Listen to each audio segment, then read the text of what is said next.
Good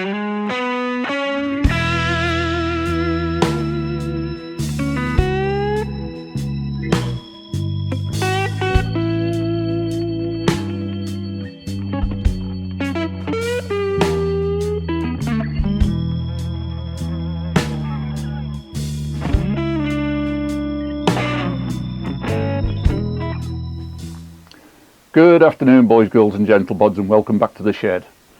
First thing, I'd like to thank all of you who have subscribed. This very morning, my little corner of the internet hit 101 subscribers, which I am absolutely amazed about. I'm amazed that so many people find my drivel entertaining, and I hope to continue entertaining you for a bit longer yet.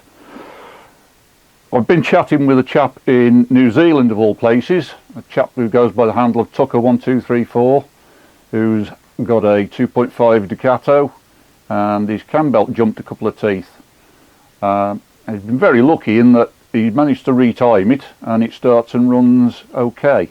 So it's time for a new belt, tensioner pulleys, and a new cam pulley, because that seems to be broken. I hope you all get it sorted soon, Tucker. Keep in touch.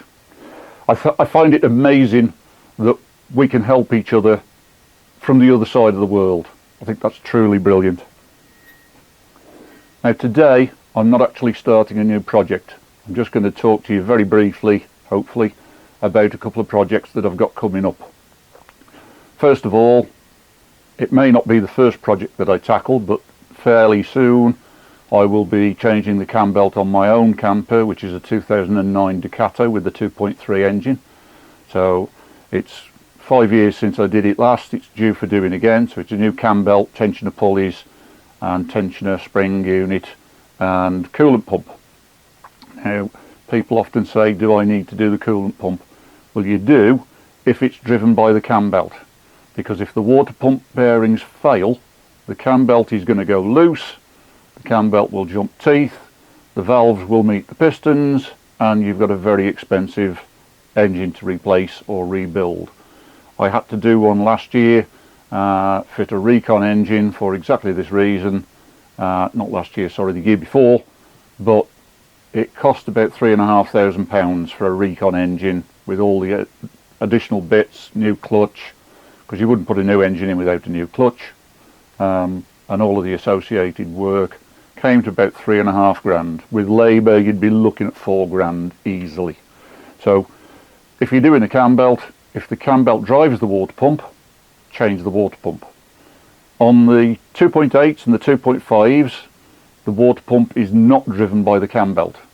It can be changed without interfering with the cam belt if you have to. It's a bit of a pig of a job because it's down the back of the engine, but it's completely separate from the cam belt. So on the 2.5s and the 2.8s in the Ducatos, you don't need to change the water pump when you do the cam belt. So just a point to bear in mind. That will be coming up sometime in the next couple of months. The other job that I'm going to be doing, the other project I've got to start reasonably soon, will be involving this device, which I bet you're wondering what it is. Well, I'll tell you. This is a jig stroke fixture to hold a Mazda MX-5 cylinder head for some light porting work.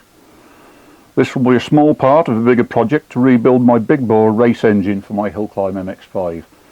Well, I built the big bore engine in 2017, but I never actually ran it until 2019, and it generally ran very well until it crapped its pants in the middle of the season, knocking out number 2 big end and writing off the crank and number 2 conrod when it spun the bearing shells. And the failure was entirely down to me for running the wrong grade of oil. It was too light and it didn't have sufficient film strength for the pressures being generated by the big bore high compression engine. So I'll be using a better grade of oil in the future, but it needs rebuilding. So I've got another crank and I've got a load of other bits for it.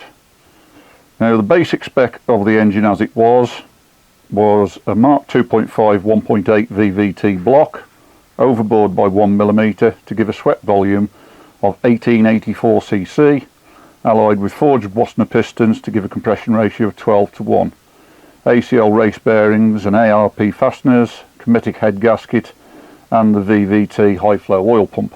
The head on it was a Mark II non-VVT model with light porting work and a pair of Piper 285 cams.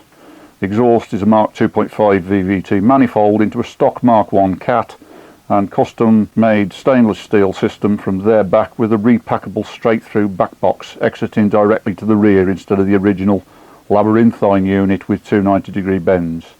Intake was taken care of with a set of CBR 600 bike individual throttle bodies with a custom made carbon fibre airbox. Now when I say custom made, that means I made them. I didn't pay somebody else. It was all my own work. The only work I didn't do myself was having it mapped. In actual fact, I never got round to having that engine mapped, which again is possibly a contributory factor as to why it failed. Now the new rebuild will be the same bore and forged pistons, plus the use of a boundary billet VVT oil pump, custom baffled sump and AccuSump oil reservoir. If you're not sure what the AccuSump is, it's basically a pressurized cylinder that will hold 2 quarts of oil. It's connected into the engine's oil gallery. When you start the engine, the oil pump pumps oil into that reservoir against air pressure. So the other side of the piston, if you like, you've got oil on one side of the piston, you've got air trapped in the cylinder on the other side. As the oil is forced into the cylinder, it pushes the piston along and compresses the air and creates an air spring.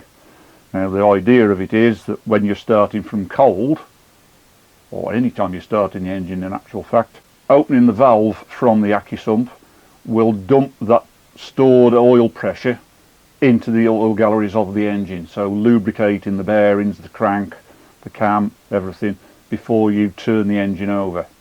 It also means that once the engine's running, if you go hard and fast through a corner, instead of oil surge moving the oil away from the oil pickup and causing oil starvation, if that happens, if the oil pressure drops from the oil pump, the AccuSump will take over and deliver some of its stored oil into the oil galleries to make up for the loss of oil pressure from the oil pump, so protecting your engine hopefully.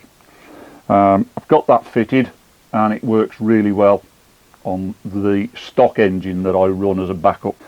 Now the new engine will include max speeding forged steel rods, ACL race bearings again, ARP fasteners throughout, Cometic head gasket, but this time I'll be building up the VVT head using cat cams, uprated valve springs and phosphor bronze valve guides.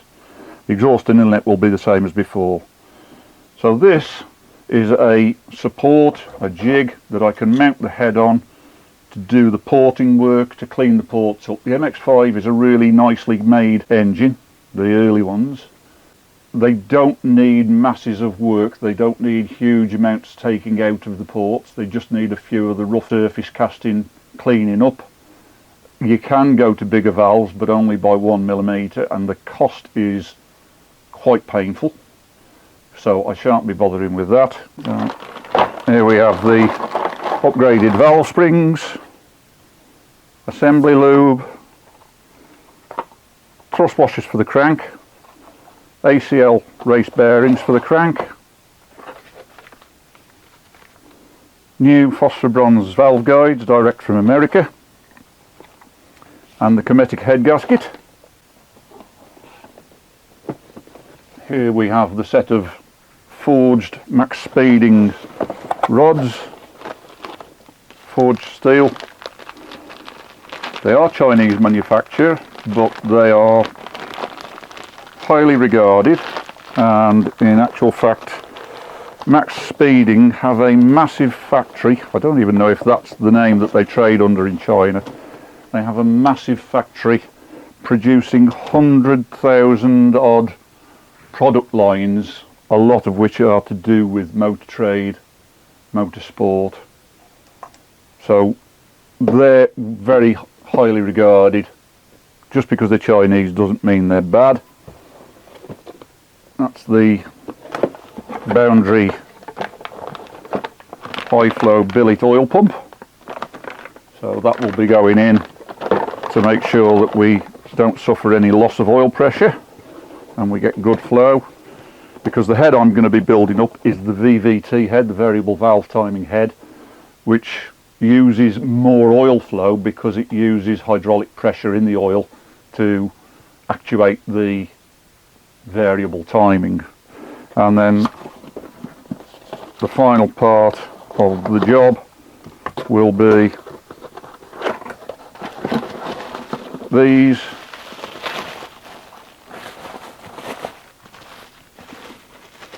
which is a brand new pair of cat cams made up specifically for the VVT. I think they call these Fast Street or something like that, being American. Don't seem to be able to get newly made performance camshafts for the MX-5 in the UK. A lot of this stuff, in fact pretty much all of this stuff, has come from abroad. The boundary oil pump, the cams, the gasket, the phosphor bronze guides, even the uprated valve springs have all come from the States. The connecting rods are from China. I'm not certain, but I think ACL bearings, yep, they're made in Australia. So they've come from the other side of the world. And the crank thrust washers are genuine Mazda, so they've come from Hiroshima. And AMSOIL assembly lube, which is from the USA. So there's very little, if anything, other than my effort that's British in this build. Part one of this build will be reworking the cylinder head and assembling it with all of these various components. There will be a lot of measuring and checking involved along the way. One of the jobs that I want to do is check the balance of the rods, make sure they're within a very tight margin of each other weight wise, and the big ends are all the same weight and the little ends are all the same weight, within a couple of grams. And that's about it. So keep your eyes peeled for the next instalment of Dave's Shed, which should be the first step of reworking this cylinder head and moving towards building a better engine for the race car. Thanks for watching. Thanks for subscribing. If you've got any ideas on what you'd like, projects you might like me to have a go at, by all means drop them down in the comments below. I'll give them a look, and if there's anything I can do about it, I will do. Thanks for watching. I'll see you next time.